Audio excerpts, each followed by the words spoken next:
Welcome, everyone. My name is Carrie Davis. I'm here with UHS President and CEO John Carrick. Welcome, John. Thank you for being here. Thanks, Carrie. Great to be here.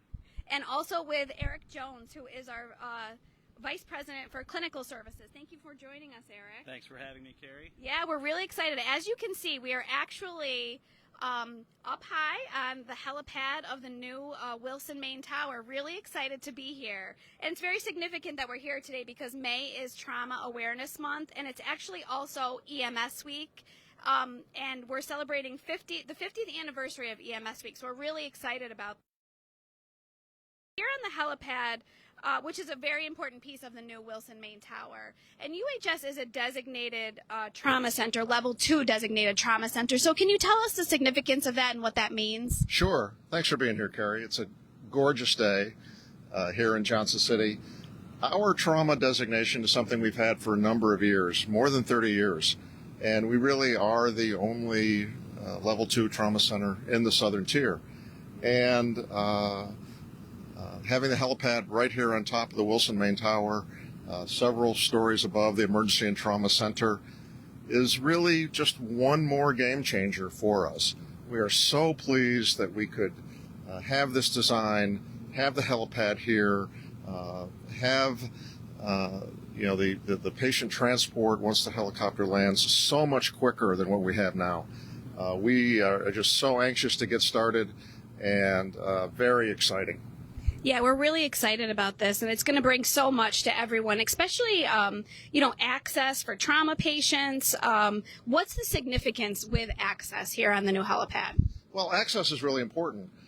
We have something like 1,800 trauma activations every year, and about 125, 130 of those are life flights that come in, and it's just so important that our community have access to emergency and trauma services. And it's something that's been a signature service for UHS for a long time, and we're very proud that we can serve the community this way. Yeah, and I know this access as well, this with the helipad being on this building, the new Wilson Main Tower, as opposed to where it is now currently across the street over here, it's quicker access for the patient. Can you tell us about that? Sure. Once the helicopter lands on the current helipad, it takes anywhere from 7 to 9 minutes to transport the patient to the trauma center. With this helipad here on top of the building and the Emergency and Trauma Center down several stories, it'll be a 30-second to 1-minute elevator ride. And those are life-saving minutes for a trauma patient. Yeah, and Eric, do you have anything to add to that? I know our teams are excited about this. It's better access for patients, but also better access for the teams who are caring for our patients. So what does this mean to everyone? Absolutely, Carrie. So John mentioned, what this is going to mean for our patients, which is truly incredible. But it also makes great safety improvements for the flight crews, for the care teams involved in patient care.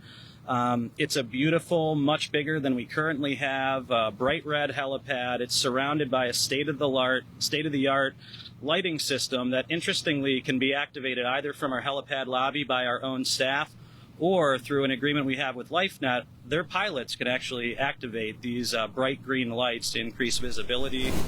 We have beautiful lighting on the catwalk between the helipad and the patient care elevators. And it's also worth noting that we have a state-of-the-art snow melt system beneath the helipad that can handle temperatures up to minus 40 degrees Fahrenheit, which should just about cover anything Mother Nature can throw at us around here. Yeah, great. So just a lot of new amenities and, a much better way of taking care of patients. So I know, John, you had mentioned how many flights we do get each year. Can you just elaborate on that? Sure. As we're approaching the summer months, we have more trauma activations. We have more life flights. Folks are more outside, more driving, more motorcycles, all those types of things.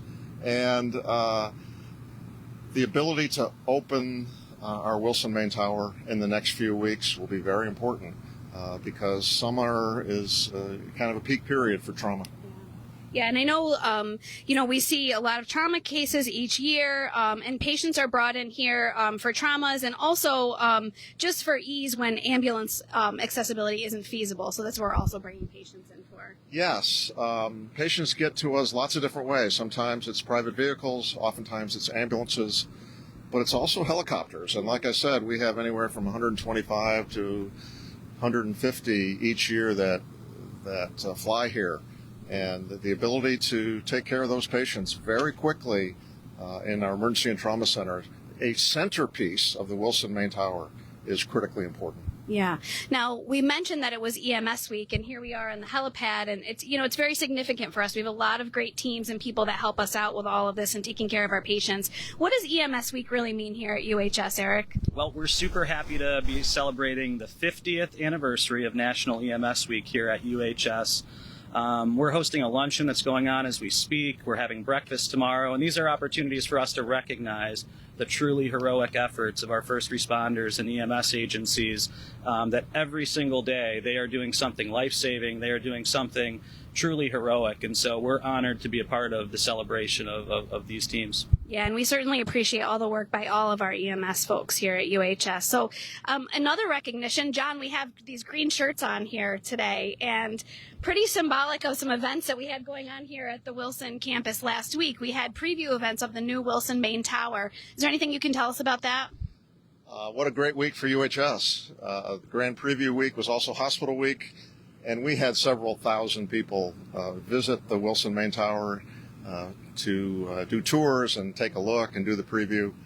And it was just so exciting to bring the community in, bring all of our staff in, medical staff. And, so many people came in, and really for the first time, they've seen it from the highway or seen it from the street or seen it from the campus, but they actually come in, take a tour, feel what the building is all about, see all the features, see the essence of privacy. We've been talking about privacy as a central feature of the Wilson Main Tower, and overall reaction was just overwhelmingly positive. Yeah, we had a lot of people in here throughout the week. Is there anything you'd like to add about that, Eric? It was a great week for us here. Well, I do want to have a shout out to our EMS and trauma team leaders, Scott Gurney, Beth Emmons, Lauren Misavage, Emily Smith. Big part of what we do here at UHS for emergency and trauma services. They work a lot with our agency partners, and they had a lot to do with the celebrations that we're hosting this week. So, my thanks to them. Great. We had a lot of people from the community here as well last week. We were happy to show everyone, as John said, to private rooms. And if you haven't had a chance to check out everything, you can go on our public website, nyuhs.org. There's a wealth of pictures and information there about the project. So we encourage you to visit that page, and come back and see us again. We do another Facebook Live here in a couple of weeks, and, showcase another piece of the Wilson Main Tower. So thank you both for being here with me today. Thank you for joining us. Thanks, Carrie. My pleasure. Thank you.